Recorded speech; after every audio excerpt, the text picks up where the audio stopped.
ஆனா இன்னைக்கு ஐயா அவர்களையே கொலை செய்யலாங்கிறத பிளான் பண்ணி அது இன்னொருத்தங்க மேல போடுற மாதிரி பண்றாங்களே, இது வந்து எப்படி என்டர்டெயின் பண்றதுன்னு கேக்குறோம். ஐயா அவருடைய உயிருக்கு பாதுகாப்பு வேணுங்கிறதுக்காக தான் நேற்று எங்களுடைய சட்டமன்ற உறுப்பினர் அங்க போய் மனு கொடுக்க போயிருந்தார். பாமக நிறுவனர் ராமதாஸை கொலை செய்ய வேண்டும் என்ற நிலைக்கு அன்புமணி ஆதரவாளர்கள் வந்துவிட்டனர் என அருள் எம்எல்ஏ பரபரப்பு தகவலை தெரிவித்துள்ளார். ஆனா இன்னைக்கு ஐயா அவர்களையே கொலை செய்யலாங்கிறத பிளான் பண்ணி அது இன்னொருத்தங்க மேல போடுற மாதிரி பண்றாங்களே, இது வந்து எப்படி என்டர்டெயின் பண்றதுன்னு கேக்குறோம். ஐயா அவருடைய உயிருக்கு பாதுகாப்பு வேணுங்கிறதுக்காக தான் நேற்று எங்களுடைய சட்டமன்ற உறுப்பினர் அங்க போய் மனு கொடுக்க போயிருந்தார். இது பாமகவினர் மத்தியில் அதிர்ச்சியையும் வேதனையையும் ஏற்படுத்தியுள்ளது.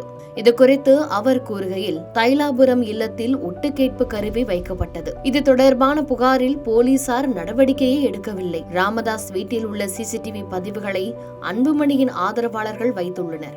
ஒட்டுக்கேட்பு கருவி விவகாரத்தில் போலீசார் நடவடிக்கை எடுப்பார்கள் என நம்புகிறேன் எனவும் தெரிவித்துள்ளார்.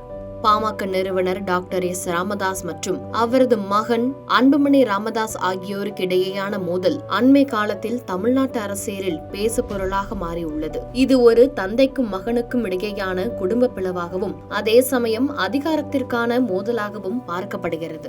மோதலுக்கான முக்கிய காரணங்களாக கட்சிக்குள் அதிகாரத்தை கைப்பற்றுவதிலும் முடிவுகளை எடுப்பதிலும் யாருக்கு அதிகாரம் என்ற போட்டி முக்கிய காரணமாக உள்ளது. அன்புமணியின் முடிவுகளை ராமதாஸ் எதிர்ப்பதும் ராமதாஸ் முடிவுகளை அன்புமணி நிராகரிப்பதுமாக இருந்தது. கூட்டணி குறித்த கருத்து வேறுபாடுகள் இருவருக்குள்ளும் நிலவி வந்தன. ராமதாஸ் அதிமுகவுடன் கூட்டணி வைக்க விரும்பினார். அன்புமணி பாரதிய ஜனதா கட்சியுடன் கூட்டணி வைக்க வற்புறுத்தியதாக ராமதாஸ் குற்றம் சாட்டினார். அன்புமணியின் பிடிவாதத்தாலேயே பாஜக கூட்டணிக்கு இதற்கு முன்பாக செல்ல நேர்ந்ததாகவும் இதுவே கட்சிக்கு பின்னடைவை ஏற்படுத்தியதாகவும் ராமதாஸ் பகிரங்கமாக குற்றம் சாட்டினார்.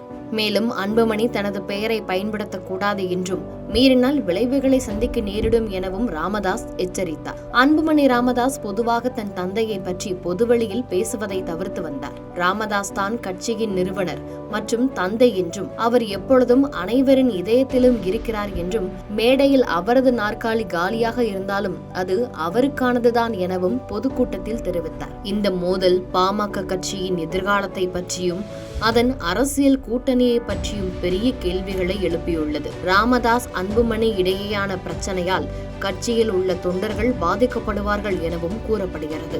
இந்த மோதல் போக்கு அவர்களது வாக்கு வங்கியில் மிகப்பெரிய தாக்கத்தை ஏற்படுத்தும் என்றும் கூறப்படுகிறது. செய்திகளை உடனுக்குடன் தெரிந்து கொள்ள கீழ்கண்ட கேபிள் மற்றும் டிடிஎச் நெட்வொர்க்குகளில் எம்நாடு செய்தி தொலைக்காட்சியை காணுங்கள். பாதகம் செய்பவரை கண்டால் நாம் பயம் கொள்ளலாகாது பாப்பா. மோதி மிதித்து விடு பாப்பா, அவர் முகத்தில் உமிழ்ந்து விடு பாப்பா. அண்மை செய்திகளை உடனுக்குடன் தெரிந்து கொள்ள இணைந்திருங்கள் எம்நாடு தொலைக்காட்சியுடன்.